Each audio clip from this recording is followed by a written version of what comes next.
All right, Shalawam, Yasharala. Shalawam. It's Great Millstone, New Orleans, coming back at you with another lesson. But before we get started, as always, we're going to give all praises, honor, and glory to YAHAWAH, bahasham, YAHAWASHI, bahasham, Microchip. Double honors to the apostles and elders of Great Millstone, and Shalawam to the hopeful elect. Shalawam. Shalawam. So in this lesson, we're just going to go into the importance of strengthening the sheep. You know, we have a lot of new brothers coming in at that last hour. A lot of them are going to come rough around the edges. Some of them are going to be weak in the faith, but that doesn't mean they're not men of the Lord. And that's what this word is actually for, to strengthen the lambs, to strengthen the Lord's flock. So we're going to start with Ezekiel. Come. It's the book of Ezekiel, chapter 34, and verse 16, and it reads, I will seek that which was lost and bring again that which was driven away. Right, what was driven away? All right, the house of David. That's right. All right, the Lord's chosen people. We were driven away. You know, it tells you in Baruch, we've gone through rough ways. We've been through a lot. And this word is what's drawing us back to the Heavenly Father. And part of that is cleansing us and binding us and making us stronger. Keep going. It reads, and will bind up that which was broken, and I will strengthen that which was sick. But I will destroy the fat and the strong. I will feed them with judgment. Right, so the Lord's going to feed the meek with salvation, with glory.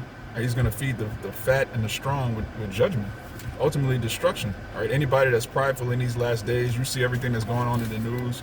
You see World War III starting. You see this judgment of the United States government. They're about to come down heavy. And you playing games, you playing with the Lord's name, you taking this ministry for a joke, you using brothers, you're going to be fit with judgment. And at the end of the day, this word is supposed to purify us and heal us. And that's our job as ministers. We're ministering unto the flock of YAHAWAH, bahasham, YAHAWASHI, to strengthen those that need it. You got the Job? That's the book of Job, chapter 4, verse 3. It says, Behold, thou hast instructed many, and thou hast strengthened the weak hands. The words have upholden him that was fallen, and thou hast strengthened the feeble knees. Right, it says, thou hast strengthened the weak hands, thou hast strengthened the feeble knees. By what? Thy words. Read verse 4 again, Baba Bashar. It says, thy words have upholden him that was fallen. Right, thy words have upholden him that was fallen. This word, it boosts you up. No matter what state you're in, you could be, you could have a physical ailment, you could have a spiritual ailment, you're just weak in the faith. You hear about the kingdom of heaven, you hear, you know, we're above all nations, that Deuteronomy 7 and 6. You hear the Lord, what he's going to do to our enemies. It strengthens you, it gives you hope, the only hope we have in this world, because if your hope is in the Democratic Party or any party, if your hope is in democracy, America coming back, your hope is in crypto, or whatever your hope is outside of this world, it's going to be made manifest that it's folly. All right, it's vain. Everything outside of this word is vanity, because it's not going to come to fruition. The kingdom of heaven, YAHAWASHI and his thrones, that's going to happen. We're actually going to see YAHAWASHI come back, crack the clouds, and completely eradicate all of the world's armies and establish his chosen people at the top of that mountain. And that strengthens you. Just hearing about it. We could talk about the kingdom all day, literally. Yep. Brothers don't get tired of talking about the kingdom, man. It's a boost to our spirit. It's like, oh, you got it. No, I just want to say that's the spirit that you said that, because, you know, I was having a friendly conversation with my pops. He understands what I do. You know, he know all the brothers and things of that nature. And, you know, he just asked me a question, and I told him, man, my favorite thing to go into is the kingdom, because it's never ending, and it's like your mind can't get tired of thinking of it. You know, because we don't see it yet, you know, but we have a sure hope of it to come. You see, so, you know, it was a spirit that you said that, because I literally, those words came out of my mouth. You know, I never get tired of speaking of the kingdom. God. You know? Yeah, that's the spirit. You know, and that goes back to that Romans 8. You know, if we had the kingdom already, what would we have to hope for? God. The Lord actually brought us low so that we could actually look forward to this kingdom being established, and we're not going to take it for granted, because we're always going to have a memory of Babylon and what the world looks like when it's governed by the wicked. So when the righteous are in authority, the people are going to rejoice. That's right. In fact, you can grab that in Proverbs 29 and 2. It's the book of Proverbs, chapter 29, verse 2. It says, when the righteous are in authority, the people rejoice, But when the wicked bear rule, the people mourn. Right, and we're in mourning right now because why? The wicked beareth rule. And if you don't have the truth, you don't really know why the so-called white man is doing the things that he's doing. It doesn't make logical sense why any person, any man would poison the food, the water, and the air that his own children have to consume. That doesn't make any logical sense. Then you find out, wait a minute, he's the devil. He was actually created to be the wicked. He was actually created to be a living example of how not to rule. Then it's like, okay, so if the Lord created him for that purpose, what's going to happen? Oh, he's going to take him out of power and put someone righteous in power. Going back to Sirach, the 10th chapter. It's going to be given to someone that's profitable. So that boosts your faith. That strengthens you. Because if you don't have hope, it tells you in Proverbs also that hope deferred maketh the heart sick. So anyone that doesn't have this truth, at some point it's like, man, there's no point to any of this. That's why people get addicted to drugs. They get addicted to sex with people that they really shouldn't be talking to. They get addicted to all sorts of vices because they know at the end of the day, they know that this world is getting worse and worse and worse, but they don't have a remedy. They don't have anything to look forward to outside of that. Yeah, because I wanted to make a point because they don't have no hope in nothing. That's right. As you mentioned with the title of this lesson, to strengthen the sheep. All right, that's the only ones that's going to be strengthened and confident on this side. All right, the 2/3, the other nations, they don't have anything to hope for, man. All right, but judgment and judgment from the Lord at that. You got it, though. I just want to make a point on that. I got your precept too. I got two of them jokers, but I got one just to back up with the brother. Basically, alluded to. This is the book of 2 Peter, chapter 1, and verse 19, and it reads, "We have also a more sure word of prophecy, whereunto ye do well that ye take heed, as unto a light that shineth in a dark place, until the day dawn and the day star arise in your hearts." And I want to get that word sure. Okay? And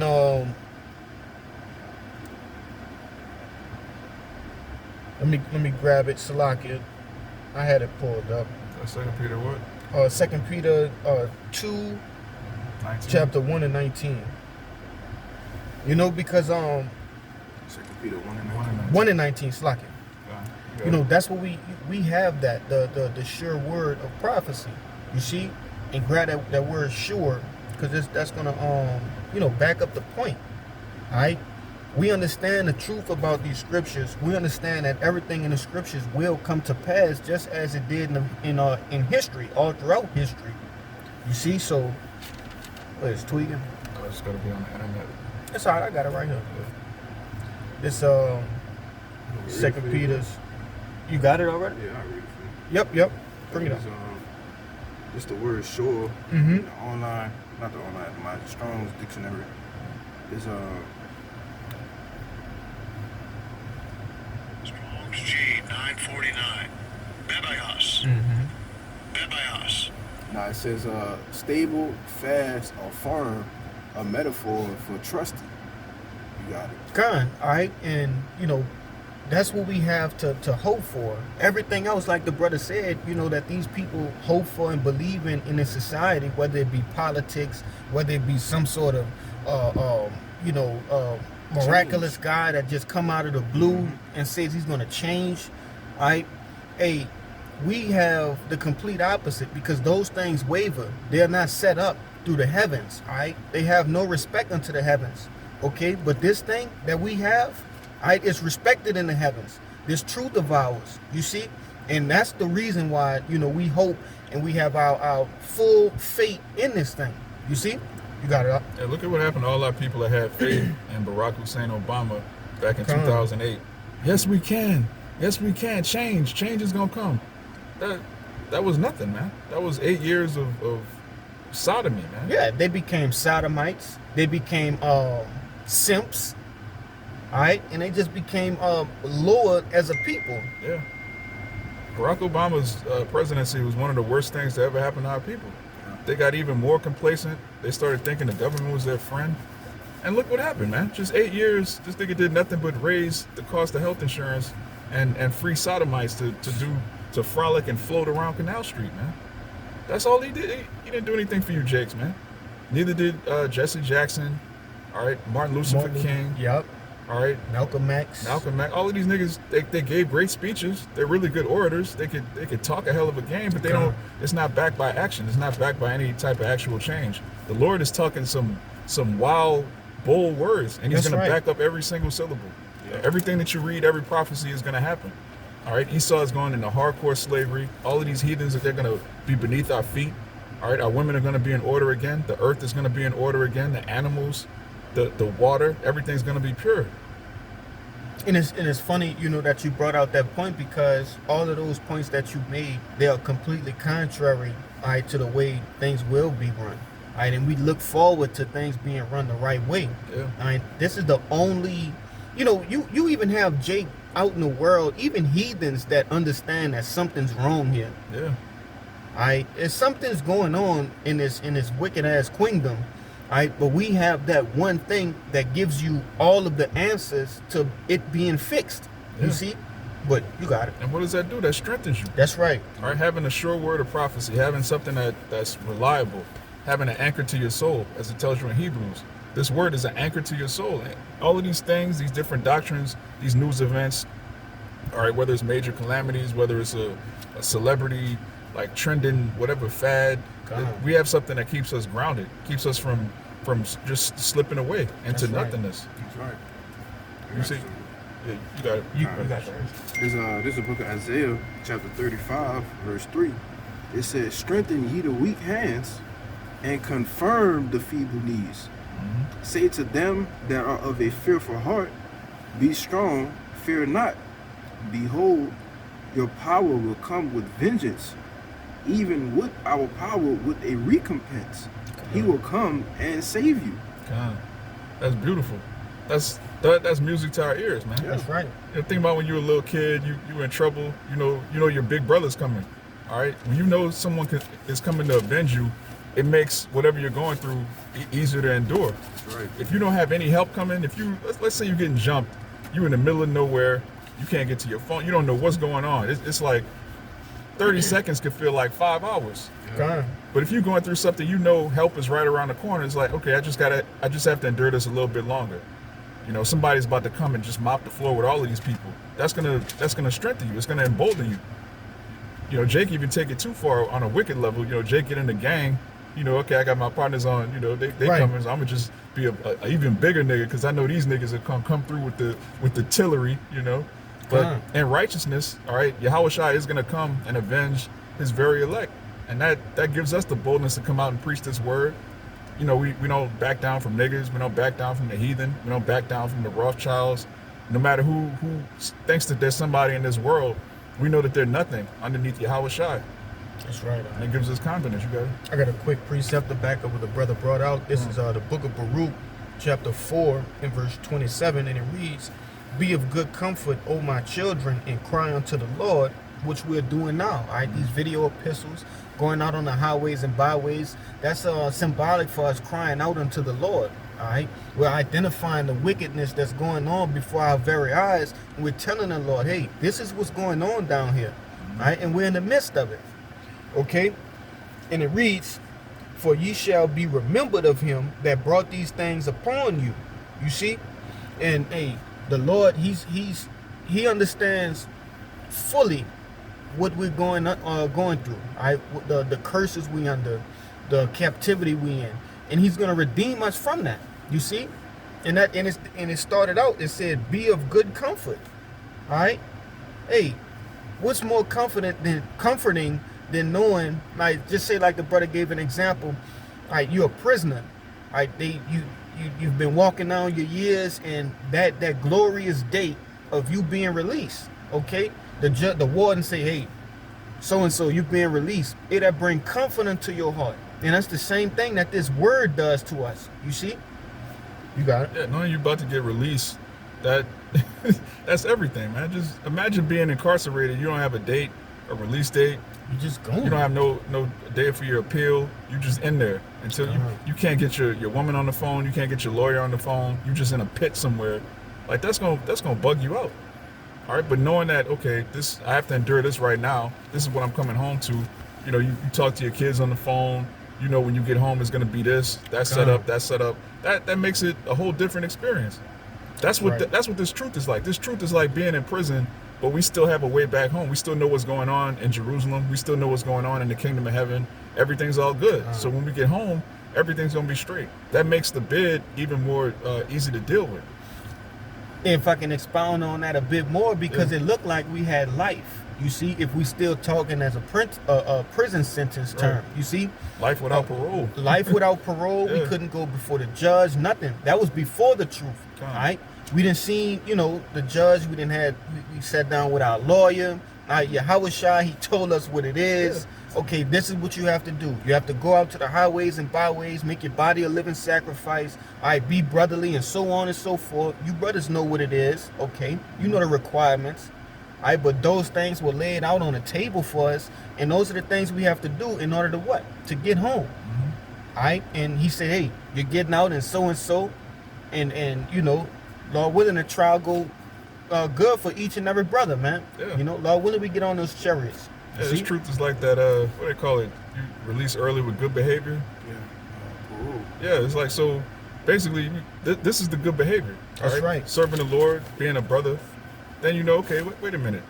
I can do this. All right, I'm not gonna be in a pit forever. I haven't been forgotten. People still know my name back home. I still have a family to go home to. That's what this truth is like. We still have a family. We still have a nationality. We have a heritage. We have land coming to us. We're gonna inherit the earth. Everything in it. And we're gonna get it in its purity. We're not gonna get it now. Jake wanna rule America, man. Wicked. You wanna rule a defiled, wicked, decrepit society where a man can plow another man, call that marriage, but then it's a black mayor, it's a black governor. Like, come on, man. This place has to be destroyed. If you're not elated by hearing the destruction of Babylon, just reading Revelation the 18th chapter, it should whiten your teeth, man. Yeah. Got something for you real quick. You got it? It's the book of St. John, chapter 8 and 32, and it reads, and ye shall know the truth, and the truth shall make you free. You see? And that's exactly what had happened. All right, we heard the truth, we dealt with the truth, we allowed the Lord to burn the fat, you see, and bring us. We constantly going through that fire, all right, and we steadily immersing ourselves in His truth and continuously being what? Immersed in freedom. You see? Come. But I only got one left. I don't know. You got it? You got it? Con. And I just wanted to back up something that you brought out in that Ezekiel, the 34th chapter, in the 16th verse, when it said, and will strengthen that which is sick. Okay, and this is the book of Psalms, chapter 51, and verse 7. And it reads, purge me with hyssop. All right, and when you go into that word hyssop, Salakia, I'm gonna just, I remember what it said. It was going into medicine. That's a medicine, you see. And we use that in the ancient world to purge ourselves, to cleanse ourselves. You see, it says, purge me with hyssop, and I shall be clean. Wash me, and I shall be whiter than snow. Here's the point. Make me to hear joy and gladness, that the bones which thou hast broken may rejoice. You see?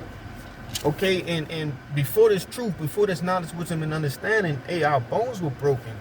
But hearing His word, it mended those broken bones and healed us. And going back to that Ezekiel, not that particular Ezekiel, but the book of Ezekiel, the 37th chapter, if I'm not mistaken. And dry bones. Yeah, it put the sinews upon us, the flesh. You see, this word healed us. But, you brothers got it, man. Come. You can give me Acts 14 and 22. Come. Which are- There's 1 Corinthians chapter 15, verse 58. It says, therefore, my beloved brethren, be ye steadfast, unmovable, always abounding in the work of the Lord, for as much as ye know that your labor is not in vain. And I brought this out, because that's going into everything the brother's been saying. All right, you got to be unmovable. You got to be steadfast. You got to always be abounding in the work, man. All right, because at the end of the day, we know that our labor ain't in vain. We know that there's a reward for everything that we're doing. All right, which is the title of this brother's lesson, and it's heavy, of strengthening the sheep, man. That's right. All right, strengthening the sheep consists of what? Exhorting, all right, comforting, and giving brothers what they call in the world motivation to continue in the faith, man. You know, which is why, because you know it's a reward, man. It's a reward. Jake, we ain't doing this for nothing, man. You know, and you just gotta hold there, hold fast, all right, and that you may endure to the end, Lord willing, and that we get up out of here, man. You gotta do, bro. Man, it's an honor to do this. Exactly. Like, we're chosen vessels from YAHAWASHI to speak His words, to pour water on those dry bones, to strengthen His sheep, man. That's crazy, bro. I was just doing a lesson on that on my way here. Being appointed to teach is not a light thing, man. That's right. You know, that ain't light, but you got it, bro. Wow. So it's a heavy honor. It's a huge responsibility. It's not something you should play with. Jake pick up the Bible and try to make every scripture mean what he wanted to say. Just being a demon. There's a judgment for that. Yeah. You said Acts, what you 14 and 22.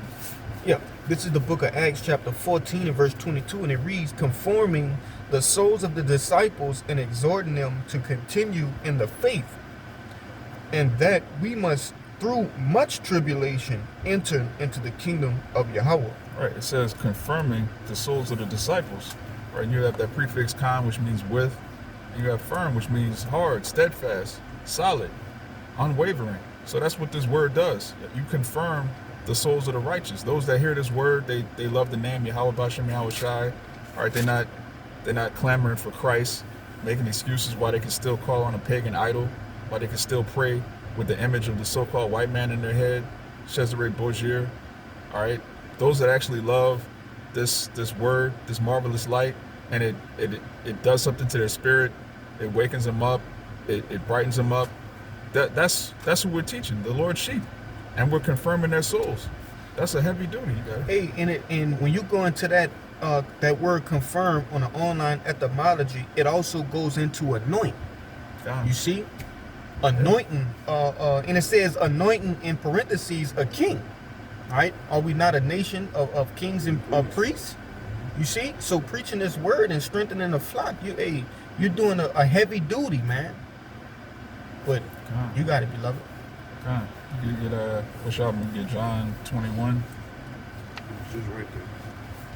You start at 15 and read to 17. It's John chapter 21, verse 15. It says, so then they had dined, and Yahawashi said unto Simon Peter, Simon, son of Jonas, lovest thou me more than these? Question mark. He said unto him, Yea, Lord, thou knowest that I love thee. He said unto him, Feed my lambs. He said unto him again the second time, Simon, son of Jonas, lovest thou me? He said unto him, Yes, Lord, thou knowest that I love thee. He said unto him, Feed my sheep. He said unto him the third time, Simon, son of Jonas, lovest thou me? And Peter was grieved because he said unto him the third time, Lovest thou me? Right, so Peter was vexed. He was like, why you keep asking me this? You know I love you. You know I'm out here doing your will. I give up everything to follow you. But he's driving a point home. Keep going. It says, and he said unto him, Lord, thou knowest all things. Thou knowest that I love thee. And Yahawashi said unto him, Feed my sheep. Right, so if you love the Lord, you got to feed his sheep. That's right. And this word strengthens the sheep. Yep. All right, this is the biggest gift we've ever been given in our lives. And we have that opportunity to give that gift to other Israelites. The same way we woke up by hearing, this brother, this camp, this word going out from men of the Lord. Now you're part of the Lord's flock. You're part of his voice. So the Lord's using the same men that he woke up to wake up other men. The same sheep that he strengthened, he's using those same sheep to strengthen other sheep. Yep. That's the process. Heavy. And it's a beautiful process. If you don't want to be part of it, you bugged out, clearly. It's not fun. Yeah, you got it right. God, and there's Luke 22, verse 31. And the Lord, another account with Peter. It says, and the Lord said, Simon, Simon, behold, Satan had desired to have you, that he may sift you as wheat. But I have prayed for thee, that thou faith fail not, and when thou art converted, strengthen thy brethren. You want to speak on it? Yeah, you got it right. Kind. It says, I'll read it again. It says, but I have prayed for thee. Hey, man, Yahawashi praying for us, man. Yahawashi praying for the sheep that's of his fold. All right, the elect, man. All right, he's not praying for the 2/3. All right, he's not praying for the heathen. All right, he's praying for us, man, that we don't be taken away from this truth. All right, and the 144,000. So I get my words mixed up. The elect, all right, the innumerable multitude is not going to be sifted, man. All right, they're predestined, foreordained for salvation, and it's going to happen. Why? Because it was written, as the brothers was going into earlier. You see, because prophecy is not going to fail. All right, but the main point, it says, and when thou art converted, strengthen thy brethren. So, you know, and brothers make this analogy all the time, that when you go through these situations, these trials, these tribulations, it's for you to give to another brother. So when they go through that, you strengthen that brother, because why? This brother already done been through it. So I can tell you exactly what to do, man. All right? So when you get converted, or you finish, you come out on that situation, through that situation on the other side, all right, better than you went into it, all right? Another brother might go through the same thing, and you got to what? Give him the jewels, man. That's you right. know? To strengthen your brother, man. And that's what this all about, you know? You got to do. Yeah, that's why the Lord said we're living epistles. That's right. Because when you go through something and you have a testimony, you're living evidence that the next brother could go through it and come out on the good side. Yes, Every single one of us, whatever we went through in our life, there's another one of the Lord's sheep that's going through it right now. And the fact that you made it, and you made it to where you are, you know, you in the camp, you bringing it out, you going to this precept, that precept, and most importantly, your faith is on a 10. You know, a brother whose faith is on a 2, he'll look at you like, man, okay, so you started, you heard about the truth just like me, you went through this just like me, you going through this with your girl, you went through that with your girl, you was put on child support, I'm on child support. You know, brothers have all sorts of stories, like, it's like, man, this brother went through all of this, and he's here doing, you know, it could be a brother that you have an affinity to, or you watch on the video, you be like, okay, that's a man of the Lord right there. Yeah. Then you meet him, and you find out, man, he went through the same thing you went through, like man. me. Yeah, you just like me. And that does what? That strengthens you. That confirms your soul. All right, because the Lord is not about, you know, taking men that are just completely perfect and then putting them on high, and then the rest of Israel is just like, oh, okay, that's those the leaders right there. No, every man got to roll up his sleeves. The Lord got dirt on all of us. That's right. You know, this is this is real. This is real life. All right. Even when you read the scriptures, King David went off. You know, the apostles went off. Apostle Paul went way off. These men are men that fell and then came back up, man. That's the story of the scriptures, the story of the underdog. Even YAHAWASHI himself, he went way off as Adam, went way off as Solomon. He came back and got it right perfectly. That's the story of Israel, man. That underdog story. And that's really what strengthens your soul. Even when you see a good movie, a good movie always has the protagonist, he's down, he's out, everybody's counting him out, he's at a very low point. Then, you know, towards the end of the movie, he gets it together, man. That's what strengthens you. You wouldn't want to watch a movie where somebody's just perfect the whole movie, nothing goes wrong, they're just amazing at everything, they get everything right. Then the credits roll, like, what did I just watch? Yeah, it's trash, man. What the hell did I just watch, man? Got a precept for you. You guys. A bunch of garbage. It's the book of Proverbs, chapter 24 and verse 16, and it reads, "For a just man falleth 7 times, and riseth up again, but the wicked shall fall into mischief." Right. Why does he fall 7 times and rise up again? Because he was strengthened. When he was down, he was strengthened. There was some voice in his head that was like, man, you know, I'm down, but I'm not out. I'm down here right now, but I'm not going to stay here. This is not my purpose to be down. And that's the story of Israel. It's not our purpose to be at the bottom. We weren't created to serve heathen. Our story ends with us in rulership, back on top. That's right. And when you read that in the NIV, it says the righteous man falleth 7 times. So what would be the purpose of a righteous man falling 7 times if he's righteous? Hey, to do what? To give his testimony of how the Lord, you know, picked him up every time and strengthen, you know, other righteous men. Right. It wouldn't make no sense if he was righteous already and he just fall and get up. Nah, he got to fall a complete number of times, right, to learn, right, to be able to give that knowledge, wisdom, and understanding out to other men. Yeah. What you got, huh? Yeah, the scripture says in the Sirach that a man that has much experience will declare wisdom. Yes. All right. So if you have never been through nothing, you can't really tell another man, well, here's how you handle this situation. Here's how you handle. You never been through nothing. So the Lord brought us through rough ways so that we could give our testimony to other brothers and strengthen the sheep.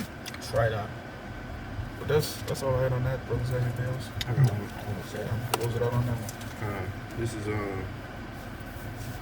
This is Revelation chapter 2, verse 25. It says, "But that which ye have already, hold fast till I come.